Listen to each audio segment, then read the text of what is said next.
మేళకి dance చేసాడా? అవును గుల్రాజు. మా అమ్మతోనే కదరా డాన్స్ చేసింది. ఏదో మీ పిల్లలతో డాన్స్ చేసిన డిస్కషన్ అంటే బేవసలా కొడగలరని. మా వాడు ఓటీటీ వెబ్ సిరీస్లు చూసి పాడైపోయాడు. కొంచెం అడ్జస్ట్ చేసుకుంది. ఇప్పుడు కూడా ఇద్దరు ఆడవాళ్ళని చూశాడు. తన తల్లిని భార్యని. నేను అనాథని. నా భాగ్యాన్ని చూశాను. నేను రాముడి కంటే గ్రేట్.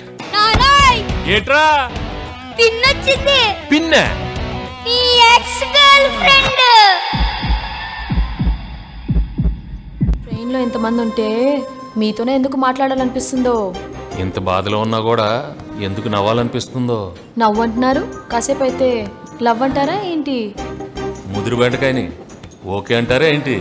చూడటానికి అద్దరిపోయారు. ముదురుగా ఉంటే ఏంటి? నాన్న మీ మేళకి డాన్స్ చేసాడా? అవును గుల్రాజు. మా అమ్మతోనే కదరా డాన్స్ చేసింది. ఏదో మీ పిల్లలతో డాన్స్ చేసిన డిస్కషన్ అంటే బేవసలా కొడగలరని. మా వాడు ఓటీటీ వెబ్ సిరీస్లు చూసి పాడైపోయాడు. కొంచెం అడ్జస్ట్ చేసుకుంది. గుడ్. సో ఇవన్నీ జస్ట్ శాంపుల్ మాత్రమే. ఇలా థియేటర్స్లో మనకు నిమిషానికి ఇలాంటి లాఫ్స్ వినిపిస్తూనే ఉంటాయి, నవ్వుతూనే ఉంటాం అనమాట.